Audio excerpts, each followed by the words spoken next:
Shri Radhe everyone, मैं आ गई हूँ आपकी favourite story advocate Anjali Awasthi का आज का एपिसोड लेके। आज का एपिसोड बहुत ही इंटरेस्टिंग और धमाकेदार होने वाला है, तो प्लीज़ वीडियो को एंड तक जरूर देखें। चैनल पे नए हैं तो चैनल को सब्सक्राइब करना, बेल आइकन को प्रेस करना बिल्कुल ना भूलें। एपिसोड की शुरुआत में हम देखते हैं कि अंजलि और जो होती है वो इस बात से खुश होती है कि फाइनली अभय और गिन्नी की शादी हो चुकी है और अभय ने उसकी मांग में सिंदूर भर दिया है और गले में मंगलसूत्र पहना दिया था, जिसकी वजह से गिन्नी बहुत खुश होती है और इस बात से अंजलि को भी बहुत खुशी होती है। और तभी अंजलि के पास जो होती है गिन्नी आती है और उसे देख के उसे गले लगा लेती है और उसे बहुत थैंक यू बोलती है कि तुमने मेरा घर मुझे वापस कर दिया, तुमने मेरा परिवार मुझे वापस कर दिया Anjali, thank you so much. वैसे तो हमारी माँ एक ही है जन्म देने वाली, पर आज तुमने जो मेरे लिए किया है वो तुम मेरी माँ से भी मेरे लिए माँ के दर्जे के बराबर हो। तो वो उसका पैर छूने जाती है तो अंजलि जो होती है उसे बोलती है कि क्या कर रही दीदी, तुम मुझसे बड़ी है। फिर उसके बाद वो बोलती है कि चल ठीक है, तू अब खुश रहना और तू अपना ध्यान रखना और कुछ भी हो तो मुझे ज़रूर बताना। तभी वो बोलती है कि कोई भी अगर गिन्नी के ऊपर कुछ किसी भी तरीके की आंच आई तो फिर राजपूत परिवार ही जिम्मेदार रहेगा और उसके लिए मैं उसे कोर्ट में घसीट के लेके जाऊँगी। और उसके बाद वो बोलती है चल मैं चलती हूँ। जैसे जाने लगती है तो गिन्नी को तभी चक्कर आने लगता है। तो गिन्नी को वो पूछती है कि क्या हुआ दीदी, क्या हुआ तेरे को।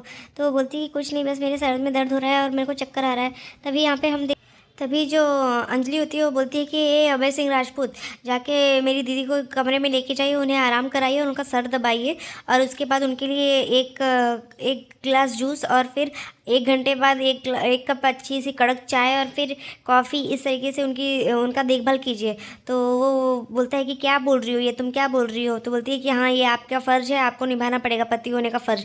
तभी यहाँ पे हम देखते हैं राघव सिंह राजपूत भी बोलते हैं कि ये सब क्या हो रहा है, मुझे कोई समझाएगा।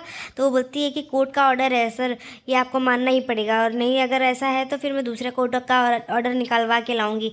और ये सब बोलता है कि तुमने मुझे बेवकूफ़ समझ के रखा है क्या, कि मुझे पता नहीं है कि कोर्ट में ऐसी सारी ऑर्डर्स नहीं दिए जाते हैं। तभी यहाँ पे हम देखते हैं कि वो बोलती है कि ये तो कोर्ट का ऑर्डर है, मानना तो पड़ेगा ही।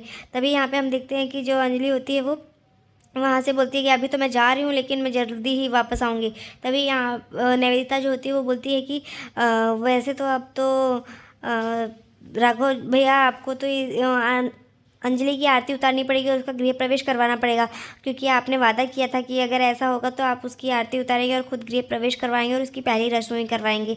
तो वो बोलती है कि हाँ अंजलि की तो इसका गृह प्रवेश तो करवा ही दूंगा मैं, लेकिन फिर उसके बाद वो बोलता है कि गृह प्रवेश तो होगा लेकिन इसका नहीं, मेरी बेटी महक का होगा, वो भी युवराज ठाकुर के घर में। और यहाँ अंजलि जो होती है वो अपने घर की तरफ पहुंचती है। तभी वहाँ पे भजन सिंह आ जाता है और भजन सिंह को देख के अंजलि को बहुत गुस्सा आता है।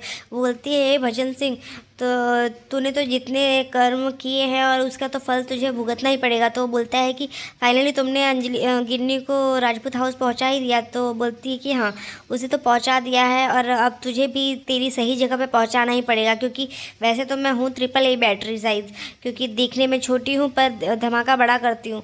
तो अब ये देखो ये FIR है और उसकी फ़ोटोकॉपी जो कि मैं कोर्ट में सबमिट करने जाऊंगी। तभी यहाँ पे हम देखते हैं कि वो इस बात से चौंक जाता है और फिर वो उससे बोलता है कि आखिर तुम्हें पता ही चल गया सब। तो बोलती है कि हाँ मुझे बहुत अच्छे से पता चल गया है और इस बात से तो तुम्हें भी कोई दिक्कत नहीं होगी और तुम्हारा तो जो है वो सब कुछ काला चिट्ठा मुझे सब पता ही है। तभी यहाँ पे हम देखते हैं वो कोर्ट के अंदर जाने ही लगती है। तभी वहाँ युवराज ठाकुर आ जाता है और वो उसका जो पेपर होता है FIR की कॉपी तो वो जला देता है। और यहाँ पे ये देख के अंजलि को गुस्सा आता है और वो उसे बोलता है कि ये सब तुम्हें क्या लगता है कि तुम ये करके हमसे जीत जाओगी। तो बोलती है कि वो तो बबुआ तुझे तो पता ही है कि तू मुझे जानता ही है कि देखने में मैं हूँ तो छोटी साइज़, पर मैं धमाका बड़ा करती हूँ, तो इसलिए तू मुझसे उलझ मत और तुझे तेरी जगह जल्दी ही तुझे कोर्ट में मिलूँगी मैं।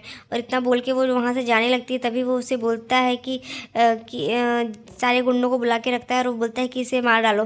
तभी यहाँ पे हम देखते हैं कि वो मार नहीं जाता। तब तक अंजलि जो होती है वो खुद उन लोग के ऊपर हमला करती है और मारती रहती है। तभी उसके पास उसे गुस्सा आता है। उसके बाद वो बोलती है कि तुझे तो पता ही है कोर्ट में मेरी बात चलती है और बाहर मेरा हाथ। उसके बाद वो उसे इतना मारती है और यहाँ पे हम देखते हैं कि ये सब पूरी पब्लिक वहाँ इकट्ठी हो जाती है और अंजलि गुस्से में रहती है, वो बहुत मारती रहती है।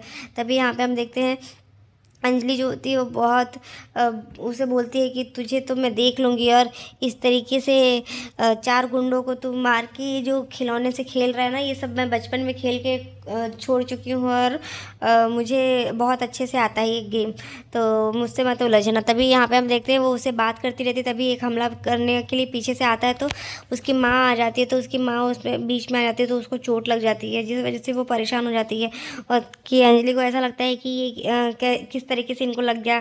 तो अंजलि को गुस्सा आता है, तो फिर वो उसे बहुत मारती है और सब उन गुंडों को मारने के बाद वो युवराज ठाकुर को भी बहुत मारती है और बोलती है कि आज तो तेरा अंत पूरा ही हो जाएगा पूरी तरीके से, जैसे कृष्ण ने कंस का वध किया था और परशुराम ने वध किया था, और इस तरीके से तेरा भी आज वध मैं करूँगी, क्योंकि वो लोग तो भगवान थे, पर आज तेरा वध मैं इंसान होके करूँगी।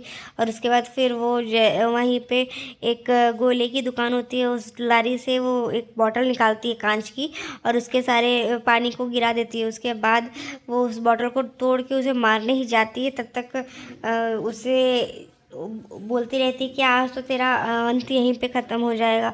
और वो गुस्से में रहती है बहुत, क्योंकि उसकी माँ को चोट लगी थी, तेरी वजह से मेरी माँ को चोट लगी है, तो उस वजह से वो उसे मार नहीं जाती है। और यहाँ पे भजन सिंह जो होता है वो बहुत डर सा जाता है कि कहीं सच में ये ना इसको मार दे। जैसे ही वो माने जाती है तब तक वहाँ पे महक आ जाती है और वो उसे रोकने के लिए बोलती है कि भाभी रुक जाइए, कि तो वो समझ नहीं पाती कि किस लिए ऐसा बोल रही है। तभी यहाँ पे वो उसे बताती है कि भाभी ये इससे मत मारिए, ये राजपूत परिवार का होने वाला दामाद है, ये मेरा मंगेतर है, इसके साथ मेरी सगाई और शादी की डेट फिक्स होने वाली है, तो आप प्लीज़ इसे मत मारिए। तो ये इतना सुन के वो उससे बोलती है कि तुम इस तरीके से क्रिमिनल के साथ शादी करोगी, कैसे कर सकती हो ये सब महक, तुम्हें पता है कि ये कैसा इंसान है, तो भी तुम इसी के साथ शादी करना चाहती हो। तो वो बोलती है कि हाँ, और फिर वो उसे बोलती है कि ये तो राजपूत परिवार का दामाद बनने जैसा लायक ही नहीं है। फिर इसके बाद वो उसे बहुत कुछ बोलती है, समझाने की कोशिश करती है, पर वो नहीं समझती है। उसके बाद हम देखते हैं कि वो उसे उठा के लेके जाने लगती है वहाँ से, और तभी भजन सिंह भी उसके पीछे पीछे जाता ही रहता है। तो यहाँ पे अंजलि जो होती है उसे बहुत गुस्सा आता है, वो सोचती है कि ये क्या हो गया है फिर से। तभी यहाँ पे हम देखते हैं भजन सिंह जाता रहता है, तो वो भजन सिंह को चिल्ला के बोलती है कि भजन सिंह तेरा हिसाब अभी होना बाकी है। तो फिर यहाँ पे वो चला जाता है। उसके बाद यहाँ पे हम देखते हैं कि जो सपना होती है उसको बहुत चोट आई रहती है, दर्द होता रहता है, तो उसे बोलती है कि माँ बहुत चोट लग रही है ना, बहुत दर्द हो रहा है ना तुम्हें। तो वो बोलती है कि कोई बात नहीं बेटा, माँ सब दर्द सह लेती है अपने बच्चों के लिए, उसको दर्द नहीं होता। अपने बच्चों को जन्म देने के साथ साथ उसकी सारी दुखों को लेने की भी शक्ति वो रखती है। और तभी वो ऐसे अपनी माँ से बात करती रहती है, तभी उसके पास राघव सिंह राजपूत का कॉल आता है। तो राघव सिंह राजपूत उसे बोलता है कि मेरे हाथ में एक कार्ड है महक की शादी का, जो कि मैं तुम्हारे घर पे तुम्हारे मम्मी पापा को देने जा रहा हूँ। तो इतना सुनती है तो वो बोलती है कि आपको तो पता है कि ये कोई शादी वादी नहीं है, ये सिर्फ सोची समझी साजिश हो रही है। तो वो बोलता है कि हाँ हाँ मैं जानता हूँ, लेकिन तुम्हें तो पता ही है ना, मैं कोई भी चैलेंज हारता नहीं हूँ और तुम्हें हरा के ही रहूँगा। तो वो बोलती है कि वो तो आप देख लीजिए कि क्या कर सकते हैं आप, मेरा कुछ भी नहीं कर सकेंगे आप। और फिर रही बात मुझे हराने की, तो वो तो कभी भी नहीं होगा, और ये शादी तो मैं होने नहीं दूँगी, क्योंकि वो कैसा लड़का है आपको भी पता है। तो यहाँ पे वो उसे बोलता है कि चैलेंज, तो वो बोलती है कि हाँ चैलेंज है। तो फिर उसके बाद वो बोलती है कि मैं चैलेंज एक्सेप्ट करती हूँ और देख लेते हैं कि कौन जीतता है। और फिर उसके बाद वो उसे बोलती है कि ये मेरा दावा ही नहीं मेरा वादा भी है। उसके बाद फ़ोन रख देती है, और फिर उसके बाद वो पूछती है कि पद्मा कहाँ है, तो वो बोलती है कि घर पे है, तो वो जाने लगती है घर पे। तभी आज के एपिसोड में बस इतना ही है फ्रेंड्स, मिलते हैं नेक्स्ट एपिसोड में, जहाँ हम देखेंगे कि अंजलि और अमन एक डेट पे जाएंगे जहाँ पे उसके ऊपर हमला होगा। तो तब तक के लिए bye bye, take care, Radhe Radhe, मिलते हैं नेक्स्ट एपिसोड।